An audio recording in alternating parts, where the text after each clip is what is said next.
The dog had been sitting in the same spot for 11 days, not near the entrance, not by the parking lot where dogs sometimes waited for owners who had gone inside for a moment and taken longer than expected. He was at the side entrance of Mercyvale Medical Center, the one that opened onto a narrow concrete corridor between the east wing and the hospital chapel, a passage most visitors never used, a passage that led, if you knew the building, directly to the elevator bank that served the fourth floor. He had not been brought there. No one had left him. He had arrived on his own sometime in the hours before sunrise on a Tuesday in late October, and he had not moved in any meaningful way since. His name was Fenn. He was 4 years old, a golden retriever with a coat the color of late afternoon wheat, broad through the chest, with the kind of calm in his face that some dogs carry from puppyhood and never lose regardless of what happens around them. He was not agitated. He was not pacing. He was not doing any of the things a lost or frightened dog does when it finds itself in an unfamiliar place without the person it belongs to. He was simply sitting, with his front legs straight and his head level and his eyes on the side entrance door, in the particular way that a dog sits when it is waiting for something it is certain is going to happen. The hospital staff noticed him on the first morning. By the third day, someone had brought him water. By the fifth day, the security team had made 3 attempts to move him, and he had returned each time within the hour, by routes no one could fully account for, back to the same spot, the same posture, the same fixed attention on that door. By the 11th day, nobody tried to move him anymore. What nobody understood yet, what nobody would understand until a conversation took place on the 12th morning that would change the way everyone in that building thought about what they had been witnessing, was what Fenn already knew, and what he had known since the moment he arrived. The man Fenn belonged to was named Callum Voss. He was 53 years old, which looked different on him than it did on most people his age, because Callum had spent the better part of 3 decades working outdoors in the kind of physical labor that either breaks a person or builds them into something that looks permanent, and it had done the latter.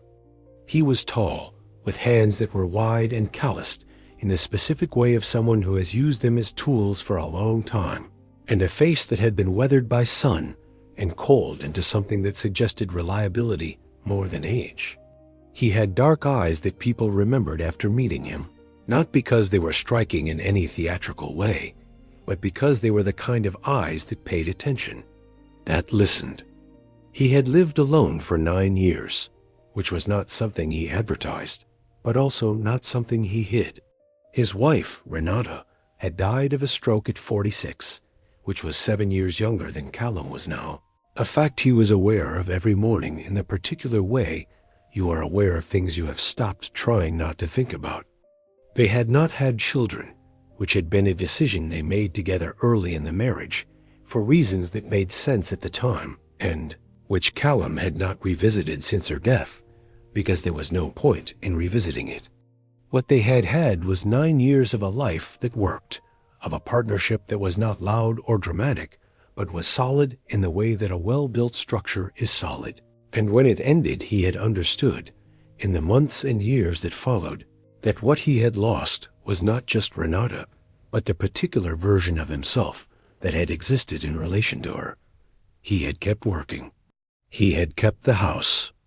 He had, 3 years after Renata died, agreed to take in an 8-week-old golden retriever from a coworker whose wife had developed an unexpected allergy, and he had named the dog Fenn, because Renata had loved the open fenlands of the English countryside from a trip they had taken early in their marriage, and it seemed right to name something living after something she had loved. Fenn had grown into the house the way water fills a container, gradually, completely, taking the exact shape of the space available. He slept at the foot of Callum's bed. He rode in the passenger seat of the truck. He was present for every meal, every morning coffee on the back porch, every evening walk along the gravel road that ran behind the property toward the tree line, where the light went orange in the last hour before dark. He was not a substitute for anything. He was simply himself, and what he was happened to fit precisely into the shape of Callum's life. This was why what happened on the morning of October the 14th was so difficult for everyone who knew Callum to fully process. Because Fenn had been with him that morning. And then, in the way that emergencies compress everything that comes before them into a single sharp before, he wasn't. Callum had been on a job site 12 miles outside of town, a foundation repair on an older farmhouse that had been showing subsidence along its northeast corner for 2 seasons. It was the kind of work he had done hundreds of times, methodical and physical, requiring the specific combination of structural knowledge and patience that he had spent decades developing. He had been working since 6 in the morning. It was just past 10 when the thing happened that nobody had predicted, and that the subsequent investigation would determine had been caused by a combination of soil saturation from the previous week's rain and a legacy drainage issue that the original builders had addressed inadequately in 1974. The ground gave way. Not dramatically, not all at once, but in the particular incremental way that ground sometimes fails when its structural integrity has been compromised from below. A shift, a sound that Callum would later describe as less like a crack and more like a long exhale. And then the section of trench wall he had been working against for the past 40 minutes came down, and Callum went with it, and the world became pressure and darkness, and a pain in his chest so immediate and total that his first coherent thought, when thought became possible again, was that he needed to be very still. His crew got to him in 4 minutes. The ambulance arrived in 19. He was conscious when they loaded him, which the paramedics noted, and which later turned out to be somewhat misleading as an indicator of the severity of what had happened inside his body, because Callum's particular threshold for pain and his lifelong instinct to present as functional regardless of his actual condition meant that the internal picture was significantly worse than his external presentation suggested. He had 3 broken ribs, a punctured lung, and a bleed in his abdomen that the trauma team at Mercy Vale would spend 4 hours addressing in surgery that evening. Fenn had been in the truck. When the foreman, a man named Pete Grundy, who had worked with Callum for 11 years, went to the truck to retrieve Callum's phone and insurance card, he found Fenn sitting in the passenger seat with his head turned toward the passenger window, looking in the direction of the ambulance that had already left. Pete had opened the door and attached the leash he found on the back seat and walked Fenn to his own vehicle and driven him to the address on Callum's emergency contact card, which belonged to Callum's neighbor, a retired school teacher named Dorothea Wills, who was 71 and had a fenced yard and who had looked after Fenn twice before when Callum had needed to travel. Dorothea had taken Fenn inside. She had given him water and food, which he had not touched. She had sat with him on the kitchen floor for an hour, the way she had learned to sit with animals in distress, without demands and without false comfort, just present. She had watched him go to the front door at 7 in the evening and stand there. She had watched him do it again at 10. She had gone to bed at 11, and when she came downstairs at 5:15 the next morning, the dog door she had forgotten to latch was swinging on its hinge, and Fenn was gone. She had called Pete Grundy. Pete had driven the route between Dorothea's house and the hospital, which was 4.5 miles along 2 roads, and 1 cut-through path that ran along the edge of the municipal park. He had not found Fenn on the road, because Fenn was already there, already sitting, already waiting, already knowing something that would take everyone else 11 more days to understand. The staff member who first took Fenn seriously, not as a curiosity or a logistical problem, but as a presence with intention, was a nurse named Adaz Okafor, who worked the early shift on the 4th floor and who had, on her way in each morning for the past week, walked past the side entrance and seen the dog and felt something she was trained to set aside, but had not been able to entirely. Adaze was 38, Nigerian-born, 14 years into a nursing career that had given her a particular kind of knowledge that does not appear in any certification, the knowledge of what it looks like when something in a situation is asking to be paid attention to. She had learned this knowledge the way most nurses learn the things that matter most, not in a classroom, but in a long accumulation of moments where she had listened to what a situation was saying beneath what it appeared to be saying, and had been right often enough to trust the instinct. On the morning of the 12th day, she stopped. She had stopped before, briefly, to check on the dog's water bowl that a facilities worker named Tomas had been quietly refilling each morning. But this morning she stopped differently. She crouched down, which put her at Fenn's eye level, and she looked at him, and he looked at her, and she stayed in that position for longer than she had intended to. He was not desperate. That was the thing. A dog waiting outside a hospital for 11 days. The easy assumption was grief, confusion, a dog that had lost its owner and could not process the loss. But desperation had a specific quality she had seen in animals and in people, and she knew what it looked like. And this was not it. What Fenn had in his face was something else. Something that sat closer to patience than to grief. The patience of something that is waiting, not because it doesn't know what has happened, but because it is waiting for a specific thing to occur. She stood up. She went inside. She went to the 4th floor. She pulled up the admission records for the past 2 weeks, and she looked at the patients who had come in through emergency on the morning of October the 14th, and she found, on the 3rd name gown, a man named Callum Vess, listed as a construction worker, 53 years old. Trauma admission, abdominal surgery, currently in room 412. She stood at the nurse's station for a moment. Then she went to the window at the end of the 4th floor corridor, the one that looked down over the east side of the building, and she looked down, and she could see, from that angle, the corner of the side entrance below, and the shape of a dog sitting in front of it. She went back to the station, and she looked up Callum Voss's emergency contact. She called Pete Grundy. She asked him one question. The answer Pete gave her was the thing that made her set the phone down carefully and stand very still for a moment before she did anything else. Because Pete told her that Fenn had never been brought to the hospital, that no one had taken him there, that he had left Dorothea Wills's house in the middle of the night, 4.5 miles away, and found his way to the side entrance of Mercy Vale Medical Center on his own, and had been sitting in front of it for 11 days, and that the entrance he had chosen, the side entrance, the one that led to the elevator bank for the 4th floor, was not the main entrance, was not the emergency entrance, was not any entrance that a person unfamiliar with the building's internal layout would have reason to choose over the obvious alternatives. It was the entrance closest to room 412. Callum did not know the dog was outside. This was the part that people would return to later, the part that did not have a clean answer, the part that the doctors and the nurses and the people who heard the story secondhand and thirdhand would turn over in their minds the way you turn over something that does not resolve into a shape you recognize. He did not know because nobody had told him.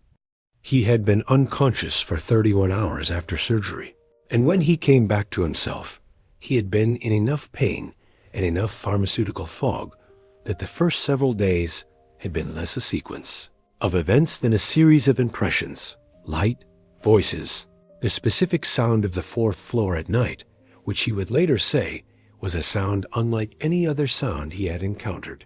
Not unpleasant, just particular. The sound of a place where people were being kept alive with great care and effort. He had asked about Fenn on the 2nd day. A nurse whose name he had not retained had told him the dog was being looked after. He had understood this to mean Dorothea, which was correct at the time of asking, and incorrect by the time he processed the information.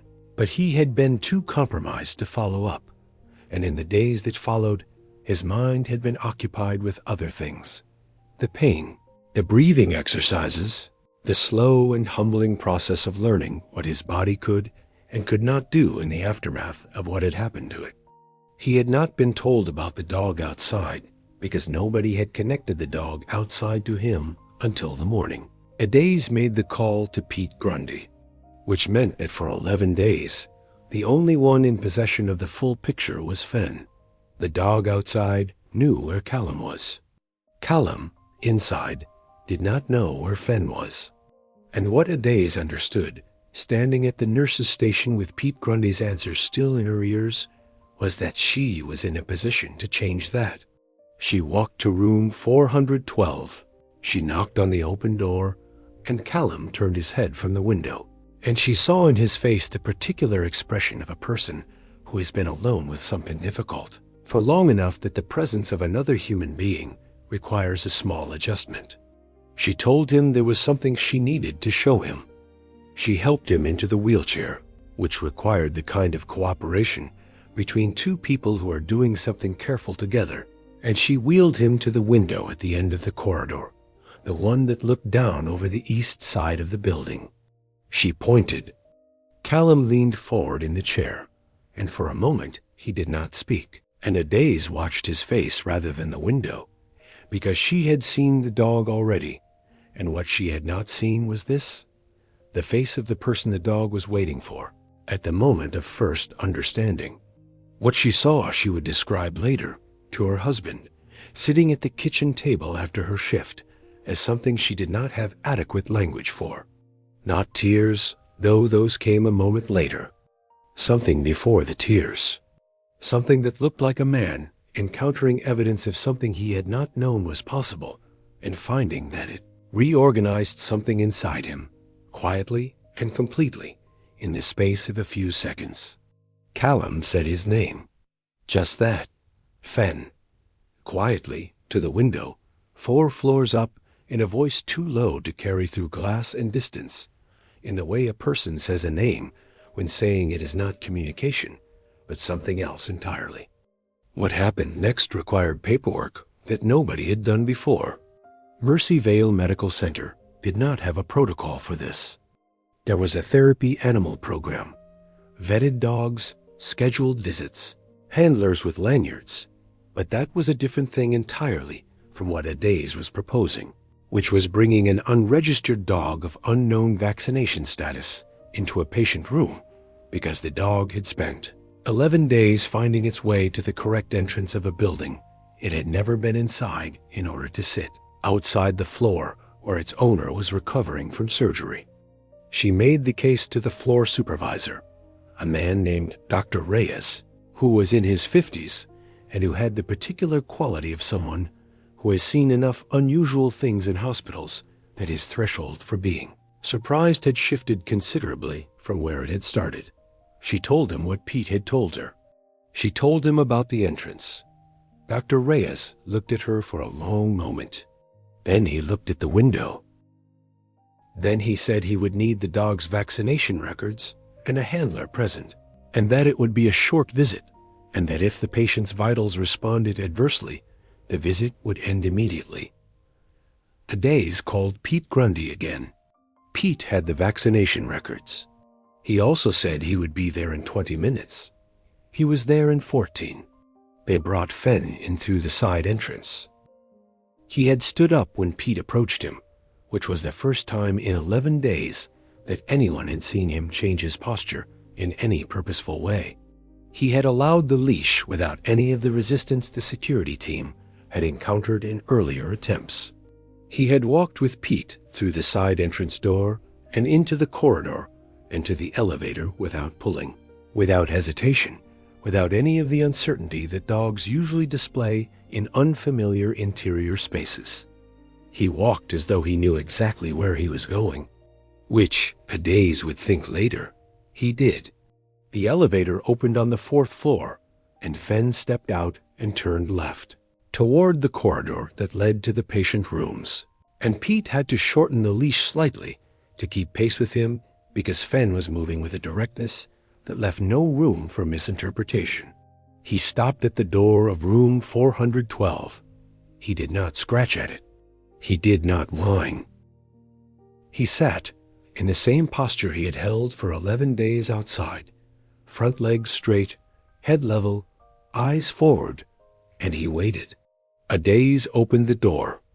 Callum was in the bed, elevated to a sitting position, and when the door opened, he looked up, and whatever he had been bracing himself for, in the seconds between Adaz leaving to get the dog and Adaz returning with him, it had not been enough preparation, because the expression that crossed his face in the moment Fen came through the door was the kind of expression that belongs to people who have been alone with something for a long time and have quietly stopped expecting it to change. Fen crossed the room in 4 steps. He did not jump. He did not knock anything over. He moved to the side of the bed, and he placed his chin on the mattress beside Callum's hand, carefully, with a precision that seemed entirely deliberate. And he was still. Callum put his hand on Fen's head. Neither of them moved for a long time. Pete Grundy, who was standing in the doorway and who had known Callum for 11 years and who was not, by his own account, someone who was easily affected by things, turned away from the room and faced the corridor wall and stood there for a moment doing something, with his face that he would later choose not to describe in detail to the people who asked him about it. Adaz stood at the foot of the bed and watched the monitors, because she was a nurse, and because watching the monitors was a reason for being in the room. Callum's heart rate, which had been elevated since admission in the way that happens with people who are in pain, and alone and working hard not to show either, dropped 11 beats per minute in the first 4 minutes after Fen entered the room. She noted this on the chart. Then she looked at the dog, who had not moved, who was still and quiet with his chin on the mattress and his eyes closed, and she thought about 11 days and 4.5 miles and the correct entrance and the correct floor, and she wrote on the chart what she needed to write, and she set the pen down. Callum's recovery from that point forward was not miraculous in the clinical sense.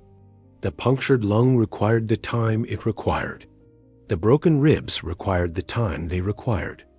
The abdominal repair held, which was the most significant variable, and it held well, and the surgical team was satisfied.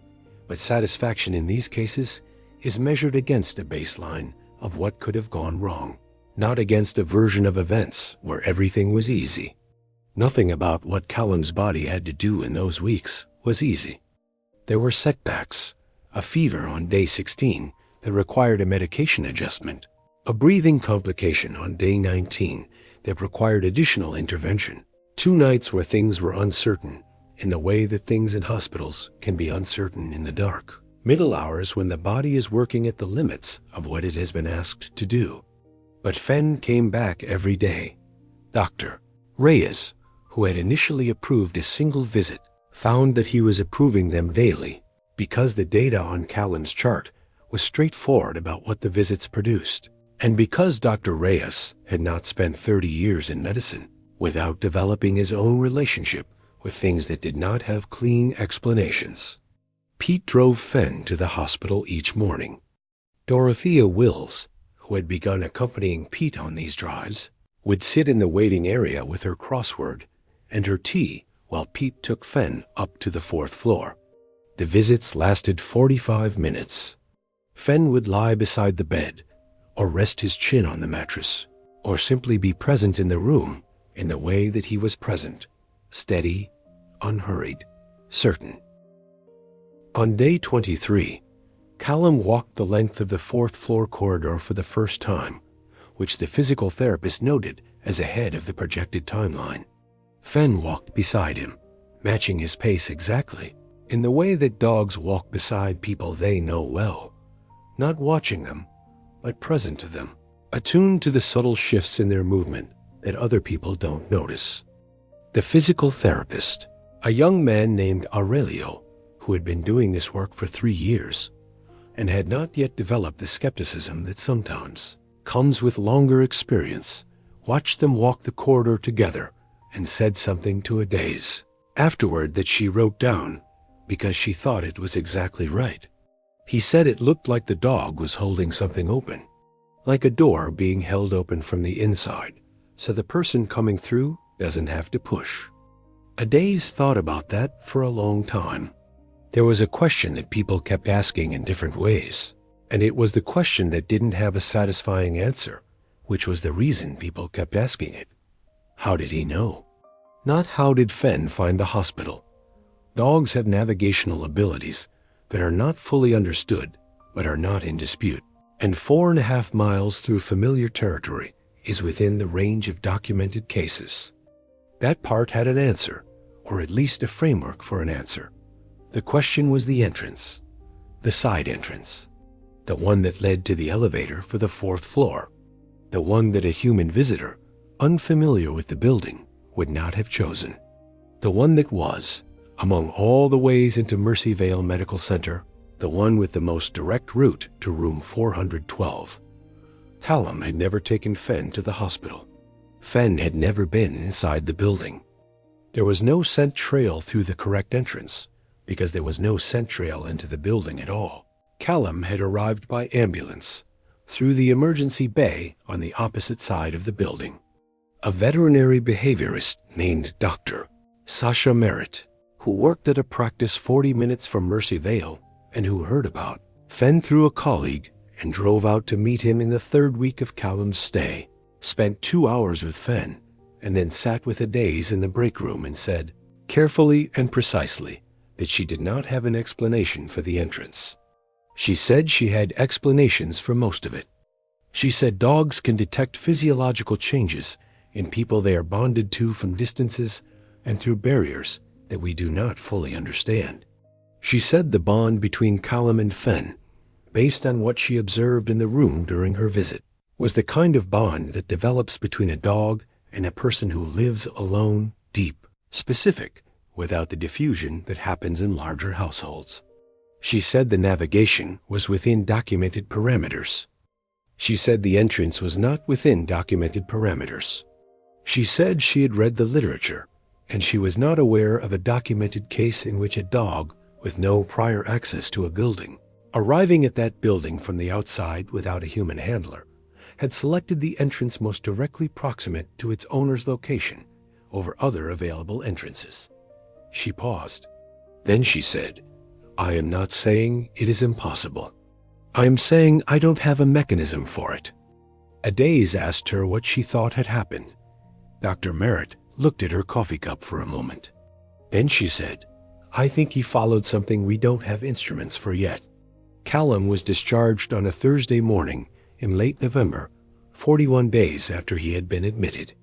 The discharge was not quiet, because the story had moved through the hospital in the way that certain stories move through places where people are under sustained stress, quickly, completely, with a particular force of something that everyone needs.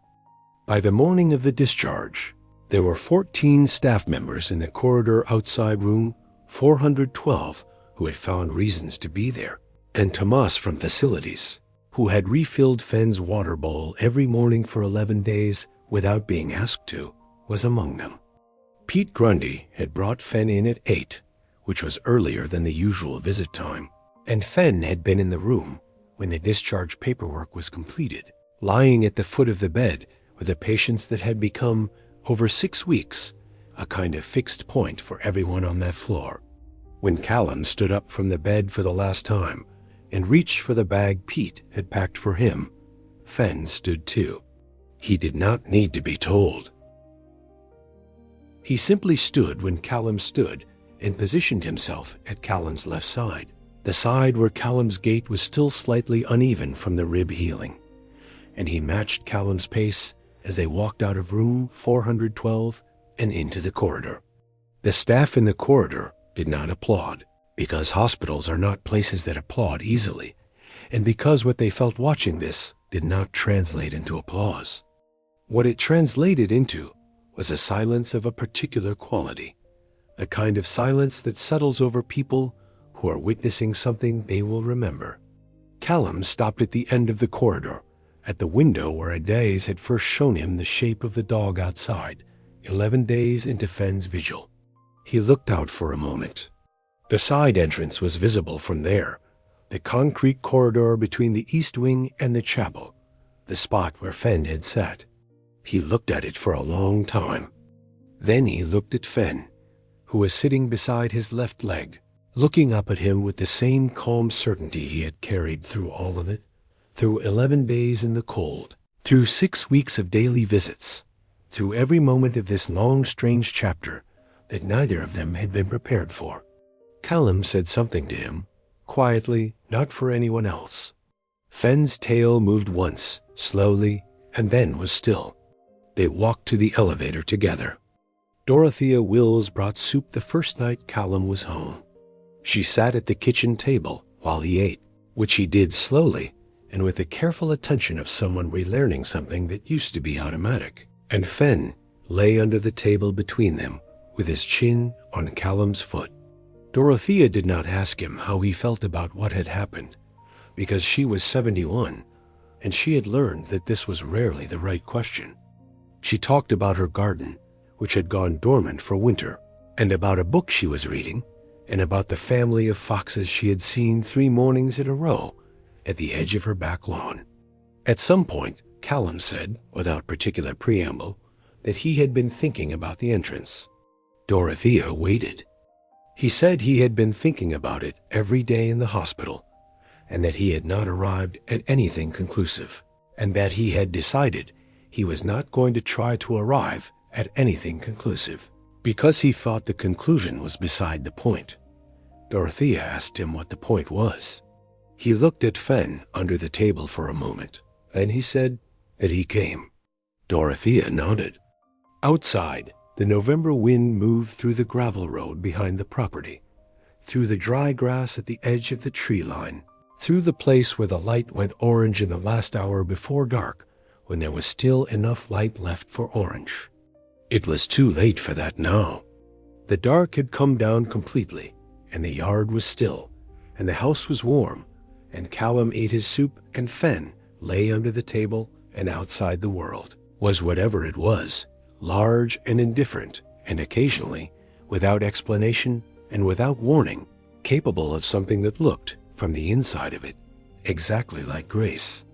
Nobody could say what Fenn had followed to find that entrance. Nobody could say what he had known that none of them had known.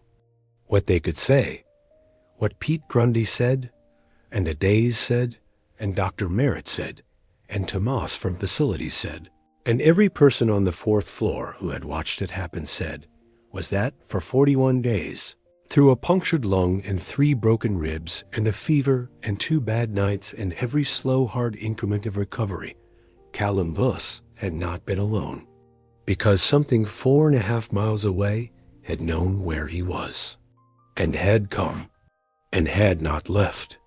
Not until the morning they finally told him what was true, that the man in room 412 was going to be all right, that he was coming home, that the waiting was over. Not until the morning, Fenn walked out of that hospital beside the man he had spent 41 days refusing to abandon, and the doors closed behind them both, and the 4th floor corridor was quiet, and the spot by the side entrance was empty for the first time since October. Not until then. In the months that followed, Callum and Fenn returned to their life the way most people return to things after surviving something, carefully, with a new understanding of what it cost and what it was worth. Callum went back to work in the spring, lighter in some ways and heavier in others, which is how most people come back from something serious. Fenn went with him to the job sites, as he always had, riding in the passenger seat, watching the road. The side entrance of Mercyvale Medical Center is the same as it always was. A narrow concrete corridor between the east wing and the chapel, a door that most visitors never use. Tomas from facilities still works the early shift. He says he thinks about the dog every time he passes that corridor. He has never been able to explain what he thinks about. He doesn't try anymore.